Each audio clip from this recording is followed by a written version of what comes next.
भगवान के सामने रोने से क्या होता है।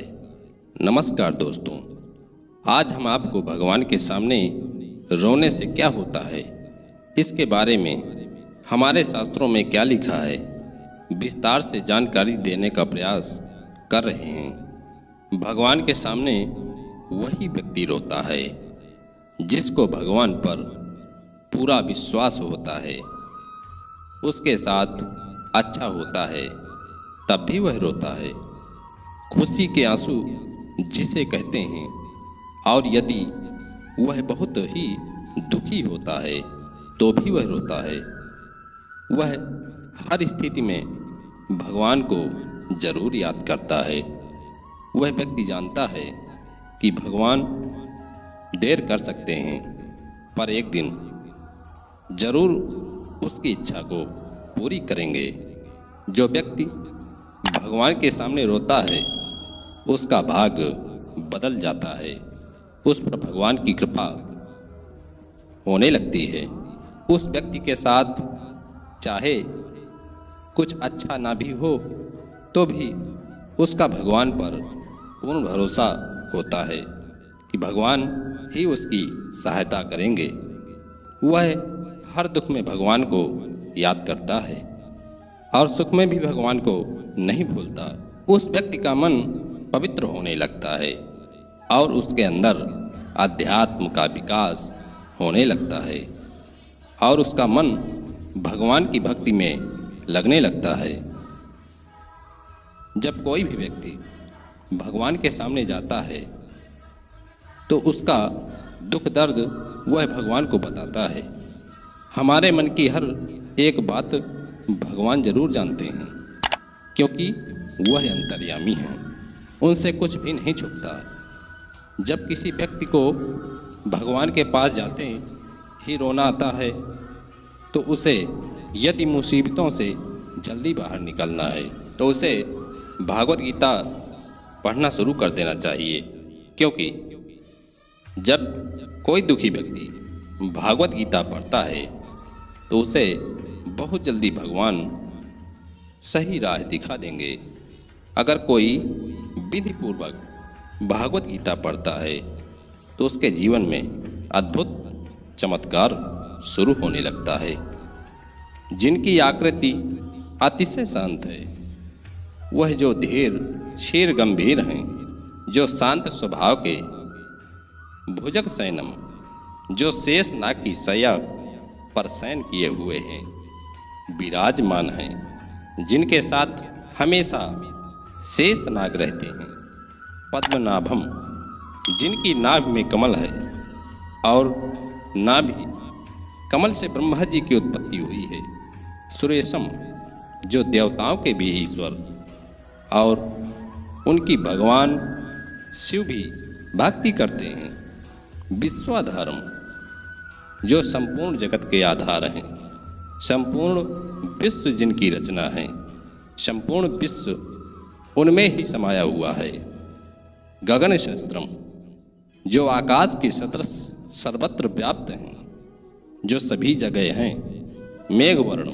नील मेघ के समान जिनका वर्ण है, जो नीले रंग के हैं, शुभांगम, अतिशय सुंदर, जिनके संपूर्ण अंग हैं, जो अति मन भावन एवं सुंदर हैं, जो बहुत ही सुंदर हैं, लक्ष्मीकांत, लक्ष्मीकांतम, ऐसे लक्ष्मी के कांत श्री लक्ष्मीपति, जो भगवान माँ लक्ष्मी जी के स्वामी हैं, कमल नयनम, कमल नेत्र, जिनके नयन कमल के समान सुंदर हैं, जिनके नेत्र बहुत सुंदर हैं, करुणामय हैं, जो योगियों द्वारा ध्यान करके प्राप्त किए जाते हैं। योगी जिनको प्राप्त करने के लिए हमेशा ध्यान मग्न रहते हैं। वंदे विष्णु, भगवान श्री विष्णु जी को हम प्रणाम करते हैं। ऐसे परम ब्रह्म श्री विष्णु जी को हमारा नमन है। भाव भय हरणम, जो जन्म मरण रूप भय का नाश करने वाले हैं, जो सभी तरह के भय को नाश करने वाले हैं। सर्वलोक कैकनाथम, जो संपूर्ण लोकों के स्वामी हैं, सभी चराचर जगत के ईश्वर हैं, जो सभी के पूर्वज इस जगत के पिता हैं। तो आइए दोस्तों, जानते हैं भगवान के सामने रोने से क्या होता है। भगवान के सामने रोना चाहिए या नहीं। सनातन धर्म को मानने वाले प्रत्येक व्यक्ति का अंतिम लक्ष्य मोक्ष की प्राप्ति होता है। हर व्यक्ति चाहता है कि वह जीवित अवस्था में सारे सुख भोगे और मृत्यु के बाद उसे मोक्ष की प्राप्ति हो जाए, और भौतिक सुख प्राप्त करने के लिए भगवान से प्रार्थना करना प्रारंभ कर देता है। वह चाहता है कि उसे दुनिया की सारी खुशियां मिल जाएं, पर हर व्यक्ति को इस बात पर गौर करना चाहिए कि भगवान का यह फर्ज होता है कि अपने भक्त का पेट भर जाए। उनका यह फर्ज नहीं है कि वह आपकी हर इच्छा पूरी करें। आपको यदि अपनी ढेर सारी इच्छाओं को पूरा करना है तो उसके अनुसार आपको मेहनत भी करनी पड़ेगी, क्योंकि भगवान ने भी इस धरती पर जन्म लिया और अनेकों संघर्ष किए, इसलिए कि सभी व्यक्तियों को किस तरह जीवन जीना है। उन्होंने लोगों को यह बता दिया कि जीवन को कैसे जीना चाहिए। इस धरती को मृत्युलोक क्यों कहा जाता है? मृत्युलोक पृथ्वी को इसलिए कहा गया है कि व्यक्ति यहाँ पर अलग अलग योनियों में जन्म लेता है और मरता रहता है, क्योंकि यहाँ 84 लाख योनियाँ होती हैं, जिसमें से मनुष्य का जन्म बहुत ही मुश्किलों के बाद, बहुत ही योनियों में भटकने के बाद मिलता है। खाना पीना, बच्चे पैदा करना तो जानवर भी करते हैं, पर मनुष्य का जन्म बहुत से महत्वपूर्ण उपदेशों के लिए होता है। इस धरती पर हम मौज मस्ती करने के लिए नहीं पैदा हुए हैं। इस धरती पर व्यक्ति अपने अच्छे बुरे कर्मों के फल को भोगने के लिए जन्म लेता है, और जो व्यक्ति अच्छे कर्म करता है और नेकी और भलाई का काम करता है, भगवान की भक्ति सच्चे मन से करता है, उसे भगवान की प्राप्ति जरूर होती है। जो व्यक्ति दूसरों को कोई हानि नहीं पहुंचाता, अपनी मेहनत से कमाए गए धन से अपना और उसके परिवार को पालता है, और इंसान से लेकर किसी भी जीव को कोई हानि नहीं पहुंचाता है, उस व्यक्ति को भगवान की प्राप्ति शीघ्र हो जाती है। इसका मतलब यह नहीं है कि आप पर कोई हमला कर रहे हैं और आप चुपचाप सहन कर लें। भगवान ने साथ ही साथ यह भी उपदेश दिया है कि आप पर यदि कोई अत्याचार कर रहा है तो उसके खिलाफ आपको आवाज़ जरूर उठानी चाहिए, अन्याय नहीं सहन करना चाहिए। भगवान कृष्ण ने अर्जुन को युद्ध करने के लिए उपदेश दिया था कि कायर व्यक्ति की तरह जीवन नहीं जीना चाहिए। यदि अपने साथ कुछ गलत हो रहा है तो उसको सहन करना कायरता होगी।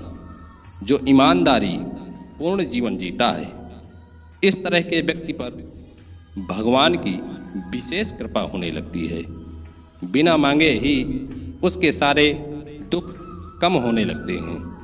उसकी धीरे धीरे सारी परेशानियां कम होने लगती हैं। वह अपने मन में सदैव अपने इष्ट देव का ध्यान करने लगता है और उसे लगता है कि भगवान मेरे साथ है। उसके साथ बुरा होता है तो भी वह भगवान की इच्छा ही समझता है, और अच्छा है तो वह भगवान की कृपा समझने लगता है। ऐसे व्यक्ति को संसार के सभी लोगों का मन पढ़ने की शक्ति प्राप्त हो जाती है।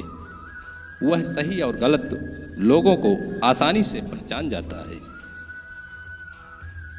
और उसका स्वभाव दूसरे लोगों की तुलना से बहुत ही अलग होता है। वह कभी किसी की बुराई नहीं करता, शांत प्रवृत्ति का और एक साधारण जीवन जीना पसंद करता है। वह भोग विलासता की ओर आकर्षित नहीं होता, वह सिर्फ जीवन जीने के लिए भगवान से इतना मांगता है कि उसका परिवार खुश रह सके। वह गलत तरीके से धन नहीं कमाने की सोचता है, वह ईमानदारी का जीवन जीता है। छल कपट उसके मन में नहीं रहता।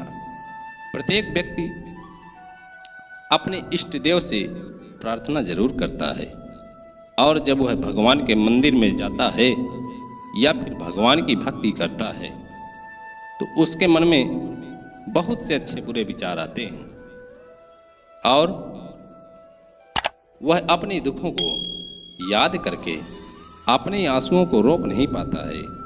वह भगवान के सामने रोने लगता है, और यह संकेत बहुत ही शुभ होता है।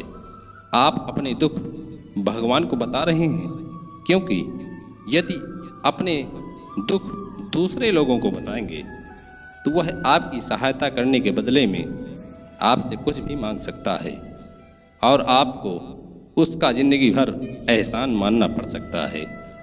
दुख के समय भगवान ही आपकी सहायता करने के लिए किसी न किसी रूप में आपकी मदद करते हैं। इसलिए भगवान को हमें हमारे दुख बताना चाहिए, और भगवान के सामने आप रो भी सकते हैं। वो आपके दुख को जरूर समझेंगे। दूसरे लोगों की तरह आपका मजाक नहीं उड़ाएंगे। भगवान आपके दुखों को दूर करेंगे। आपके जीवन में कितनी भी बड़ी परेशानी आ जाए, आप उसे भगवान को जरूर बताएं और एक सच्ची प्रार्थना करें, तो आपको चमत्कारी फायदे होंगे। धार्मिक पुस्तकें पढ़ने से जो मन को एकाग्र शक्ति और शांति प्राप्त होगी, जो कभी आपने सोचा भी नहीं होगा। आपकी सारी चिंता समाप्त होने लगेगी और मानसिक तनाव दूर होगा। इस दुनिया में अच्छे बुरे सभी तरह के लोग होते हैं, और जब आपके अच्छे दिन आने वाले होते हैं, जो आपको अच्छे मित्रों की भी प्राप्ति होती है। जय श्री कृष्ण।